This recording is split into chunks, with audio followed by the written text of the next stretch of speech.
So what you're saying then is the core SEO fundamentals still doing the heavy lifting when it comes to AI-driven search. The main differences are how information is prepared for the user as opposed to the process of optimizing. And ultimately, SEO is about optimizing, and you're still optimizing in very, very similar ways. So it's just small tactical adjustments. It's the process, in my opinion, is almost identical. Welcome to Marketing Blabs, the podcast where we dive into digital marketing without the jargon and fluff. For those of you who don't know who I am, I'm Tom Haslam. I'm the creative director here at Marketing Labs. Today, we're tackling a topic that seems to be everywhere recently, GEO, or Generative Engine Optimisation. Some are calling it the future of search, others are calling it SEO with a shiny new label. So the big question we're asking today is GEO really something new, or is it simply SEO evolving in response to AI-driven search? And more importantly, how should marketers actually respond without chasing the latest buzzword? Joining me on today's pod is our junior SEO executive, Jenny Hall, our SEO exec, Tilly Hayes, and our CEO, Matt Janaway, the SEO trio. You're all in the SEO specialism, aren't you? Yeah, we are. Is that a first? That might be a first. I think it For a is. pod. Yeah. Is it your first one, Jen? Apart First from your pod. Team Blab. You've done a team blab, haven't you? No, you did a have. pod as well. I think I've done at least one. It was Yeah. a broader Myself. topic though, wasn't it? It wasn't Can specific. you remember what it was? No. It was memorable then. How are you all doing? Tills, you're back from your travels. How was it? Very good, thanks, Tom. Good. Do you want to give the listeners a quick overview of where you went? Where did you start and where did you finish? So- Well, let's keep it easy. Japan, and then finished in Singapore. Nice. Went around Southeast Asia. then Glad to be up. back. Yes and no. No, because of the weather. It's terrible. What would you rate your trip out of 10? And which was your favourite place? A 10. And favourite place was Mount Fuji, I think. Ooh. Nice. Some good ones there. You going travelling this year, Matt? I don't know yet, actually. I was very jealous of Tilly's travels. I was Yeah. watching them from Mhm. afar. From afar. Polar Steps. We ought to put your Polar Steps link on. Yeah. Yeah. Yeah. Or I think Shaz has put in a few highlights on, Oh, yeah. making some postcard graphics. You have got a good employer, ain't you, Tills? Yeah. No, I do, genuinely. Very lucky. Yeah. Anyway, just so that people can get a bit of context, what do people actually mean when they talk about GEO, and why has it suddenly become such a hot topic?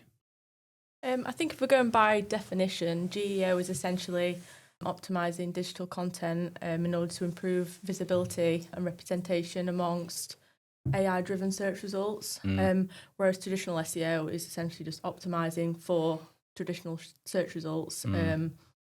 However, we can probably get on to talking about how they're essentially under the same umbrella later. So arguably, GEO and SEO are still part of the same SEO umbrella. Yeah. So people aren't just abandoning Google to use LLMs like outright. 90% of ChatGPT users are still using Google. Google's still retaining over 90% of the market share in search.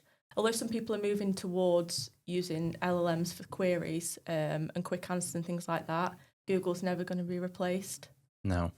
It's still pretty much the same thing. Yeah, Just people have given it a new name. yeah.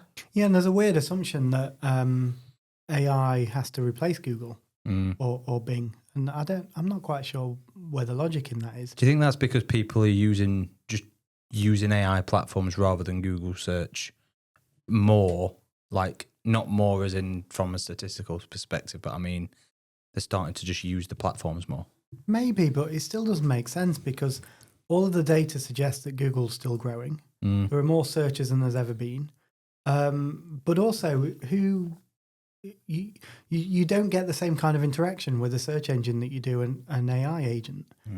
And when you think about logically where it fits in from a business perspective, at least, forget about the personal side, they don't really replace each other in the slightest. They actually complement each other quite well. So I straight away, I don't see this being a competition between the two. It's almost like it's a new opportunity. But anyway, I guess that's by the by really for this conversation, because this is mostly about the difference between optimizing for them, isn't it? Yeah. But there's certainly room for both, I think. Google and Bing and other search engines can offer something that ChatGPT still can't. Like if you go into maps or location-based searches, just general browsing and things like that. Whereas obviously ChatGPT can pull in everything in a more comprehensive way for quick results or a quick answer to something. But I still think the search engines offer something that LLMs don't in that way. I can't imagine them filling that gap either, No. because it's a different kind of conversation, isn't it? Like even if let's say ChatGPT is the AI of choice, even if it got to the point where it was really, really, really like good, seriously good, and could answer pretty much anything, which it can't do now. There's so many hallucinations, there's inaccuracies, there's all sorts. But let's just assume it was perfect. It's going to come back and at best give you 2 or 3 results for something. But the vast majority of people might want to click through 5, 10, 15, 20 things as part of their journey to, let's say, buying something or using a service. Like if we're searching for a window cleaner, we're likely to check all of them out. We won't just go on what an answer says. Like imagine if Google just pulled back one. We wouldn't just trust it. We'd want to check all of them out, wouldn't we? So I think AI engines would always struggle at that unless they started returning full search results as well at certain times. And I can't imagine them doing that because generally they have to scrape that from Google at the moment anyway, or Bing. So it's imperfect. I can't imagine that changing anytime soon.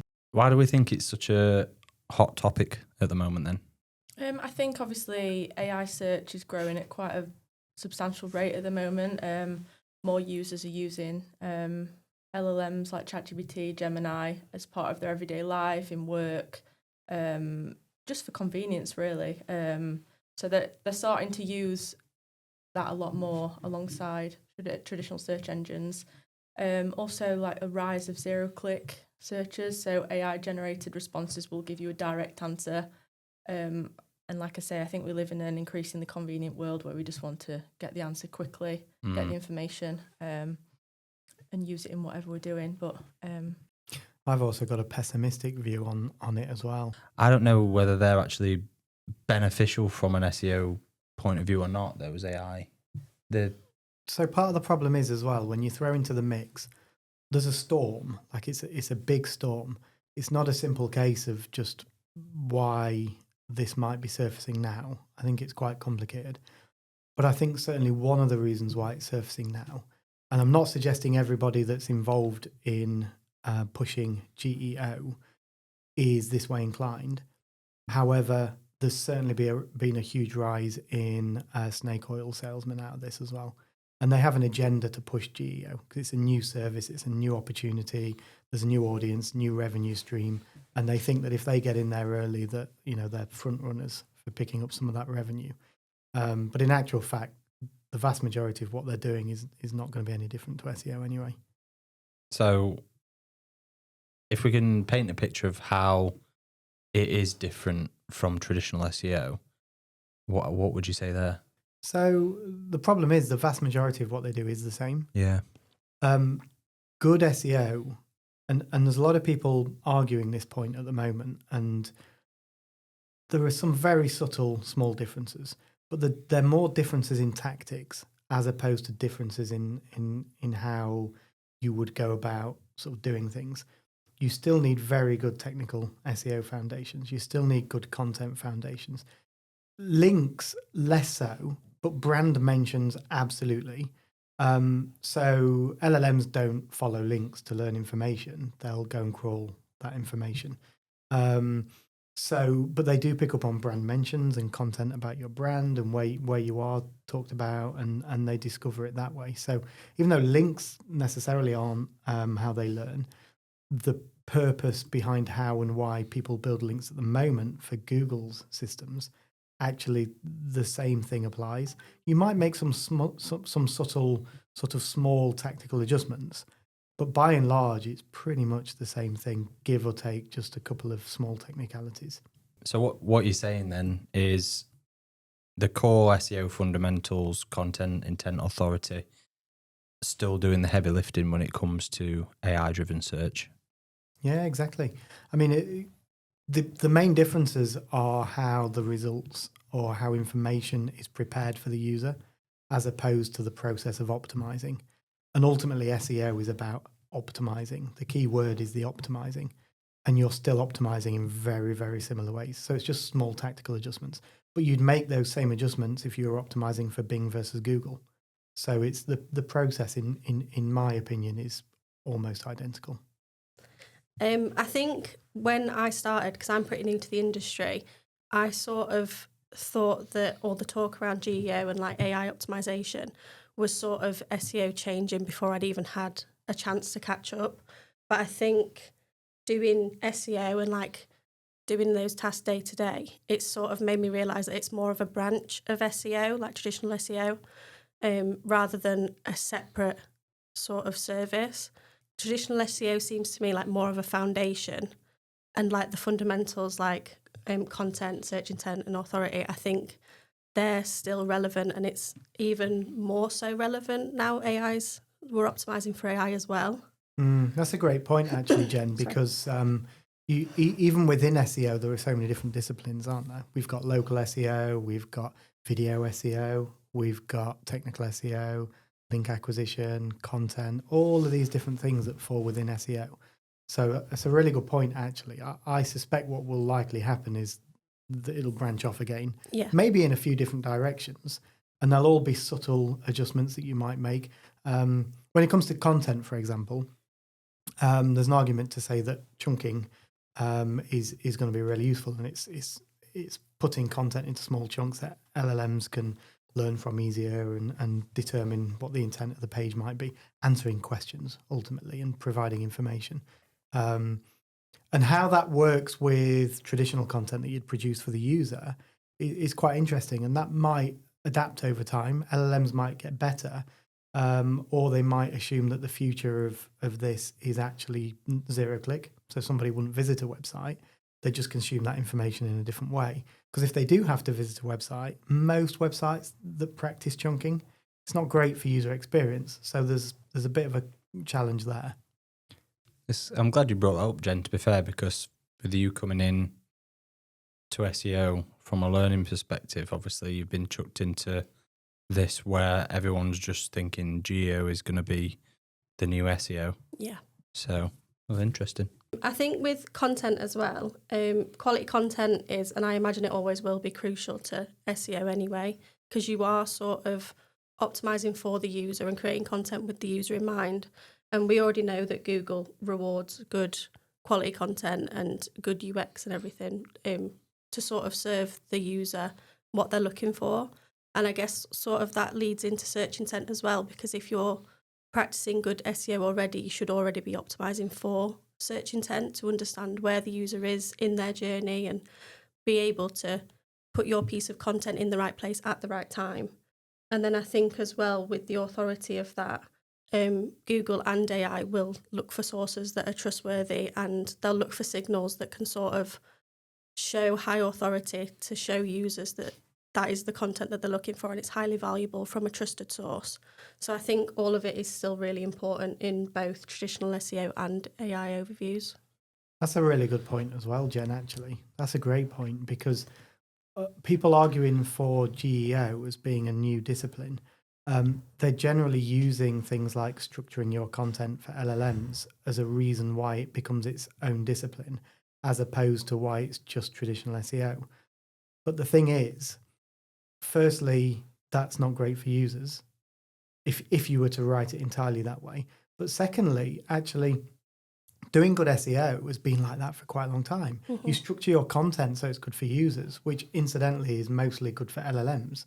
And you would write it in a way that covers multiple topics and semantically shows you as an expert in so many different outlier topics related to the main topic. So again, it's a similar process, really. And Google's algorithms have been pretty good at determining that for quite some time now, probably since early Panda, which is a long time ago. So I think if there's any way businesses should or shouldn't adapt their content strategy if they want to perform well in both traditional search engine results and AI generated answers, what would you say businesses should think about there, Till? I think even if you're optimizing for traditional SEO, it's still not a guarantee that you're going to appear in AI overviews. However, like Matt says, although they're both part of the same discipline, if you like, there's still some subtle tactics that you can implement to maybe try and get the AI overviews. So you could potentially start using longer tail based phrases in your content, maybe some more structured FAQs and things like that. More brand mentions, just to maybe increase your credibility, or show Google that you've got expertise in a particular topic, things like that. But again, this brings us on to the fact that it's not a separate practice. You should already be doing those things already.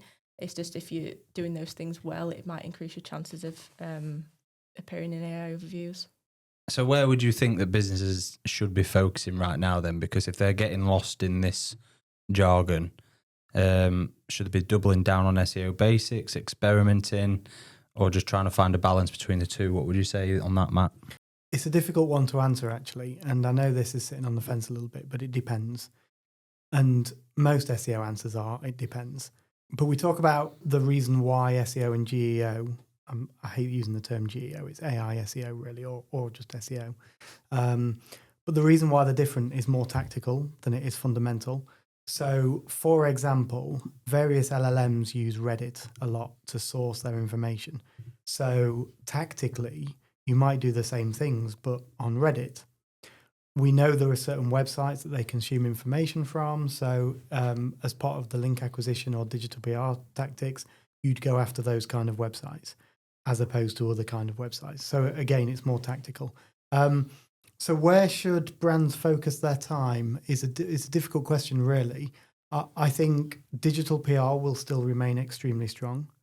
And I think fundamentally you have to have some focus there and link acquisition. But there's a shift away from link acquisition more towards brand content that's available on other pages on the internet.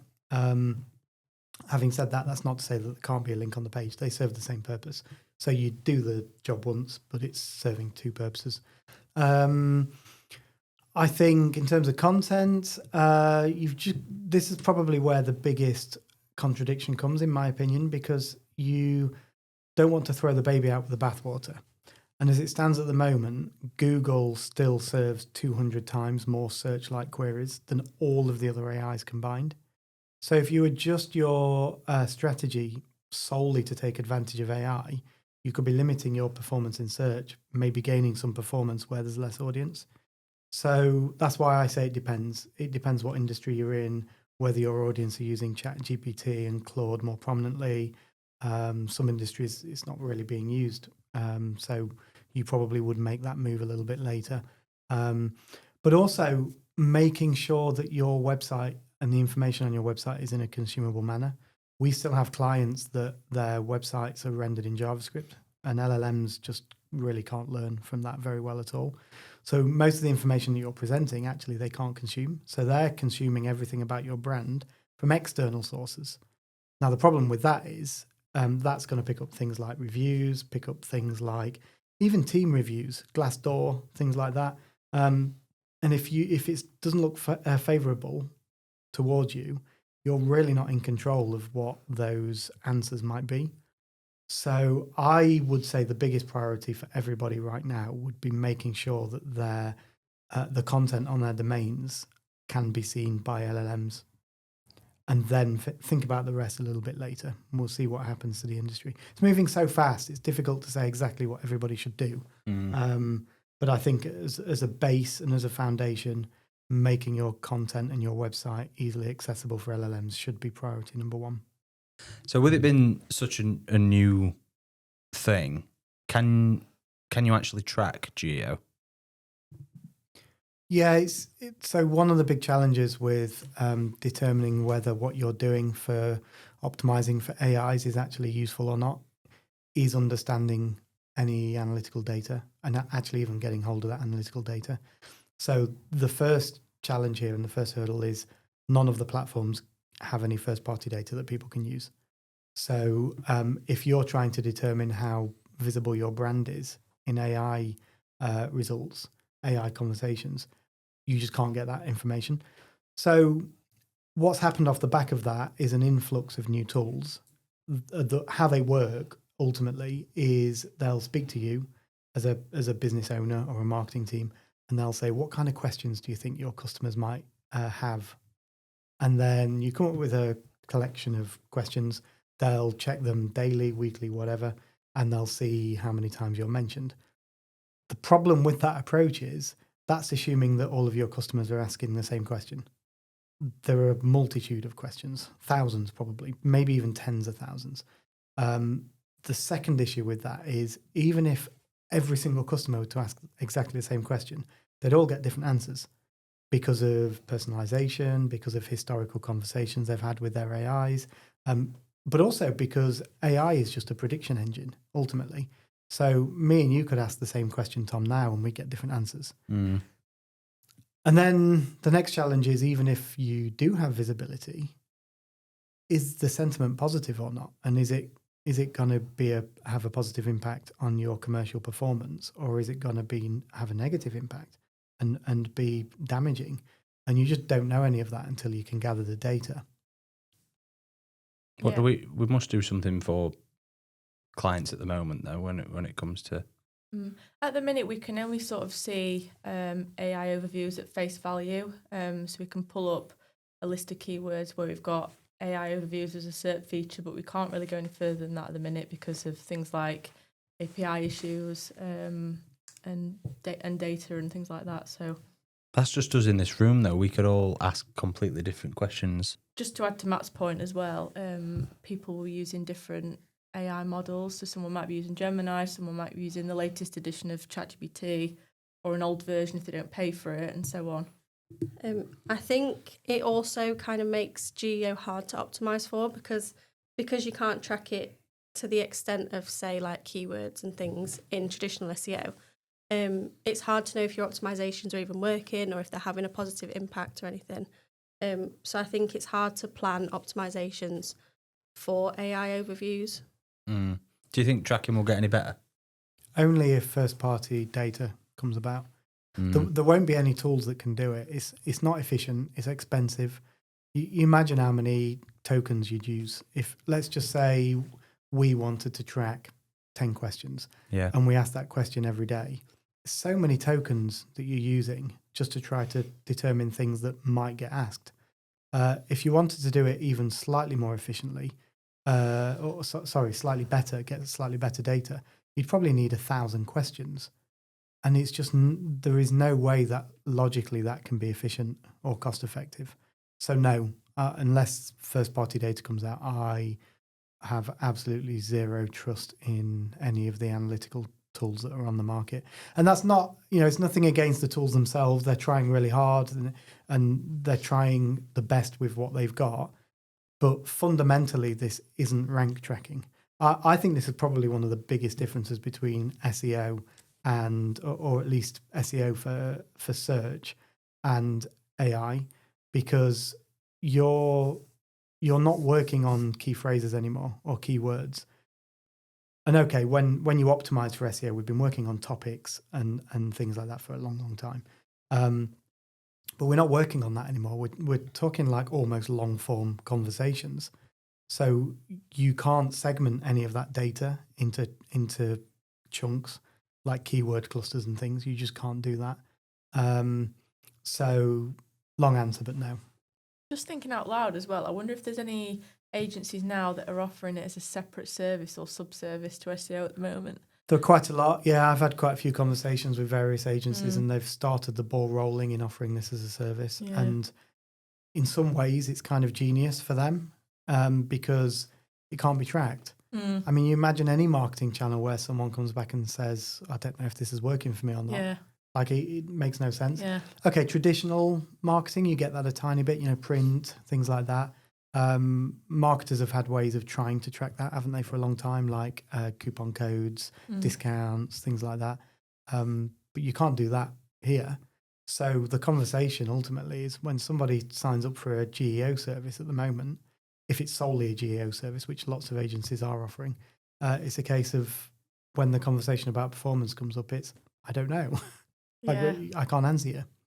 which is an odd place. I can't imagine investing in that as a business because, yeah, like you say, you can't see your return on investment in any shape or form. I would suspect, and again, this is my pessimistic view, and it's probably a bit unfair in some cases, but I would suspect the agencies that are offering it, they're using that as a bit of a, not quite hiding behind it, but they'll present data like we were just talking about to say, well, your visibility was here, it's now here, so it's working well. But that visibility is over 2, 3, 4, 5, 10 questions that probably none of their customers are asking. Yeah. So they'll probably lean on that data to suggest it's working, when in actual fact, nobody knows. Yeah. Which is this takes me back to early years of SEO, where there was a lot of cowboys, snake oil salesmen again, and I think businesses are going to waste a lot of money on this. Yeah. Unfortunately. Seems like it, isn't it? Yeah. So thank you everybody for listening. Whether you see GEO as a genuine shift or simply SEO evolving with AI, the key takeaway feels pretty clear. Strong fundamentals still matter. Understanding your audience, creating useful content and building trust haven't gone away. The way that content is discovered might be changing, but the principles behind good marketing really haven't. If you found today's episode useful, make sure you subscribe to Marketing Blabs, and we'll be back soon with more straight-talking insights on SEO, paid media, content, and digital growth. Thanks for listening, and see you next time.